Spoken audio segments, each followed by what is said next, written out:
Hi guys, I'm Aussie Villain and I do daily Football Manager content, but today we're going to be looking at tactics, creating a tactic and how to create the best tactic that works for your players. Now the first thing that I would say is that you'll see lots and lots of tactics. It's like this super tactic that anybody can win with.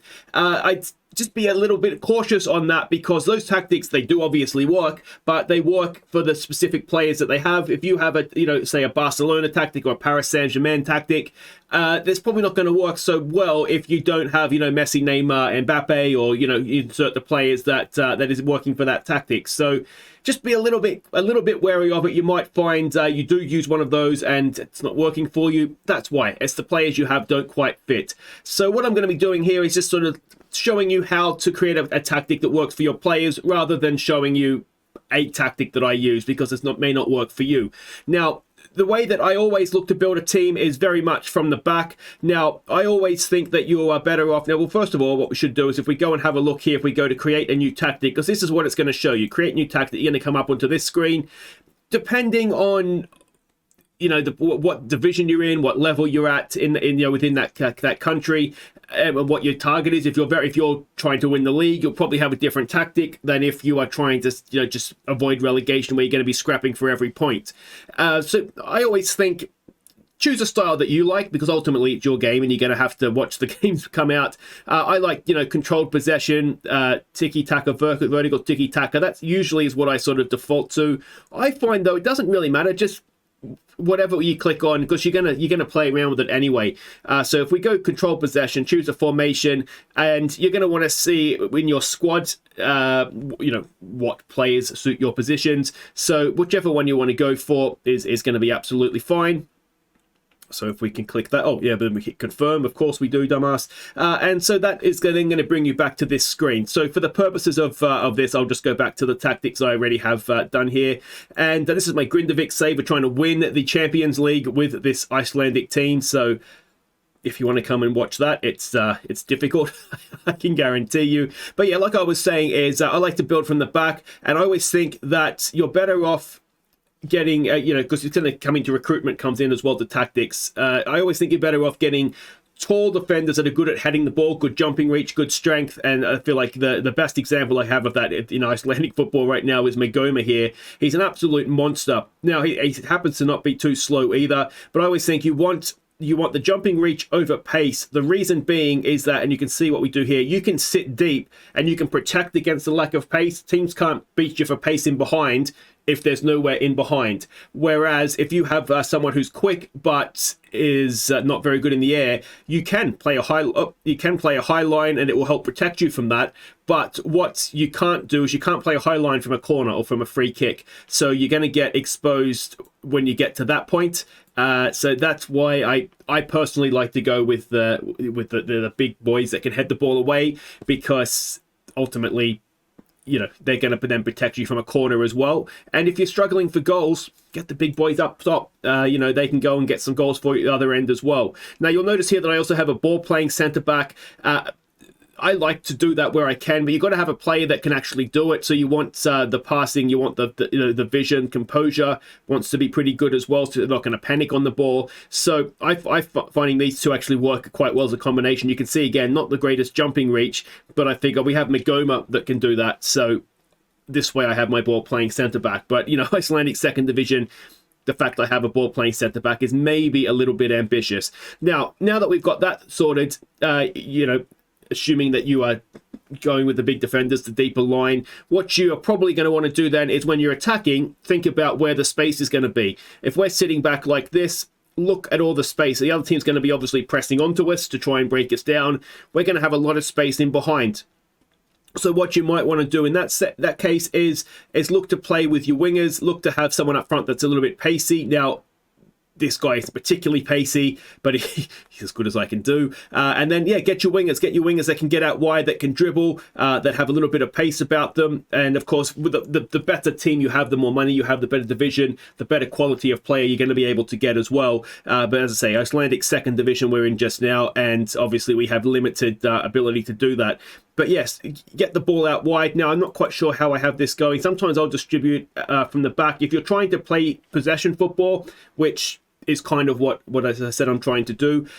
Get it to the centre backs and then sort of play out from there. But if you find that the other team is pressing up on you, you want to try and avoid that, because chances are, particularly at this level, you're going to make mistakes. Then you can distribute out to the flanks and just get the ball wide quickly and go down those wings. And that can work as well. Like I say, if you're sitting deep and you are trying to use the wingers, then why not get the ball out to those wingers as far as possible. Now, one thing I would also draw your attention to is in possession here. If you want to look for overlaps, I would recommend not necessarily playing with a high tempo. Now, the reason for that is that if you're moving the ball around quickly, trying to get the ball forward quickly, you're not giving your fullbacks time to get that overlap done. You want it to be just that little bit slower, maybe even work the ball into the box, and you may not even necessarily want to exploit the flanks. You may even actually want to exploit the middle, although it's a little bit of a waste with wingers, but especially if you're playing 5 at the back, and I do have a 5 at the back formation here, I think, don't I? I think this is a 5 at the back. So if you look at it here, what you might actually want to do is exploit the middle where you have your midfielders, because that's where you've got your strength in numbers. In theory, you should be outnumbering them in midfield, and then let them overlap, and then look for the overlap as you're exploiting the middle. Try and suck them in where the ball is, and then look for the overlap. So yeah, that is something that can be that can be useful for you when you're creating a tactic as well. Now, that is, I think, all of these 3 we've kind of covered. The way I like to do it is to counter press, to counter attack, and to distribute the ball quickly. It's going to depend on your team and how you like to play as to exactly what you like to do. Late in a game, if you are trying to close it out, then I'll give you an example of the sort of thing I would do, although my team is terrible at closing games out. If you're watching the series, you will know all about that. Instead of having attacking fullbacks, you may want to defend or maybe support. If they're wingback, you may want to use them as support, so there's still some width and you're not just going to give the ball away.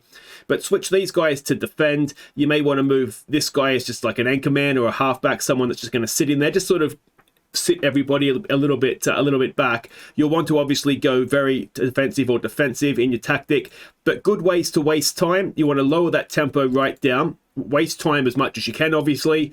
Be more disciplined. Now, what this is going to mean is it's less creative freedom, so they're going to be more robotic and stick to their positions rather than sort of veering off and running around all over the place. And play for set pieces. Now, the reason you play for set pieces, what's a great way to waste time? Standing over a free kick and checking your shoelaces and all that kind of stuff. So if you're going to waste time, play for set pieces at the same time, because that is just going to do the job for you. And here you will probably want to regroup rather than counter press. Just try and keep your shape. Obviously, you're going to want to slow down the pace of the ball as well, because you wouldn't want to distribute quickly if you're trying to waste time and see a game out. I generally think it's completely up to you if you want to try and counter-attack and take advantage of potentially getting another goal, or you want to just hold shape and make sure that you're not opening yourself up to any chance. That's very much your choice. I always go for a counter-attack, because who doesn't love scoring a goal? But it does come back to haunt me every now and again as well. So yeah, those are your options for there. And this, I mean, you can, if you are, I mean, we're already, in this particular tactic, we're already kind of defensively deep and compact and just trying to make it difficult for teams to break us down. What you would possibly do if you are playing sort of up higher with a higher press and you're stepping up more, then you would possibly want to do, go back to what we have where you sit deeper and you do all that kind of stuff. It just again, it depends on you and your team and how you want to play things. Now, another thing to be aware of is this prevent short goalkeeper distribution. If the other team is a route one team or a counter-attacking team, something like that, you probably want to just let them pass short, because it's not what they're looking to do anyway. But if you're playing a possession or a tiki-taka side, then you want to try and prevent it, because you want to try and make them do what they don't want to do. So if they want to pass it out to the back, you want to try and stop them, make them kick it long, and then you come back to your big centre-backs. If they're kicking it long, I've got Magoma there. He's just going to win everything in the air for me. So it all sort of feeds back into itself. But yeah, so that is kind of, I think, pretty much everything I had to say. The only other thing I would mention is player instructions. I do get some people asking me. I don't have necessarily player instructions that I use all the time, but what I would say is, you can see here some positions, that's what they do. I would tend to, I'd ask them to do more of what they're good at and less of what they're not good at. So can we get an example here? Maya. Okay, well, let's see. You can see he's poor at dribbling, for example. So if we go to Maya, hopefully he's not Yeah, he's good. So I don't want him dribbling more of anything. I want him to dribble less, to be honest. And so he shoots more often. He does okay finishing, okay long shots, so that's fine. Take risks in passing. Now, does he have a good passing attribute? He's not too bad. 9, 10. So probably don't want him taking too many risky passes because he doesn't have great passing, doesn't have great vision. So he's better off just keeping the ball sort of close and tight to where he is. Actually, I'll keep that because that's probably good to do. But then if we have someone like Sayas, now he is actually quite good. I think is he a good passer? Yeah, for this level anyway, he's quite a good passer. So potentially we could want him to take more risks in his passing. So that's the way I do it. Same sort of thing with dribbling. You know, dribble more. If the winger's good at dribbling, you want them dribbling. If they're not good at dribbling, you don't want them dribbling. If they're not good at shooting, particularly long shots, then you don't want them shooting. Yeah, so that's the way I do it anyway, is rather than have certain instructions for certain positions, just adjust it to the player and what you want them to do. Typically a winger, you're going to want them to stay wide and get further forward. And again, that's kind of locked in. If it was support, you could then get him to get further forward, but it just depends on the role that you have there. And again, the role just comes back to just trying things and seeing what works for your players. And the other thing that I did want to mention was be aware of defensive duties for your attacking players. Now, you'll see here that both my wingers are marking a specific player. The player that they're marking is opposition fullbacks. Now, the reason I do that is not because I want them to work hard. I mean, I do, but that's not necessarily the reason. I'm trying to, by doing that, avoiding basically them doing this overlap, looking for the overlap. So if my let's say my fullbacks are marking their wingers, which you would assume that's roughly what they're doing, then I don't want the other team's fullbacks coming back and creating a 2v1. If our wingers can sort of track them back, because they're roughly in the same part of the pitch anyway, track them back. Just a token effort's all I'm asking for, and then it's just going to help avoid the overlap in wide areas for the opposition. So always be thinking a little bit about defensive duties for your attacking players. Now, there's some players that have low work rates, poor marking. They're not going to necessarily, you can see they're not necessarily going to do a great job.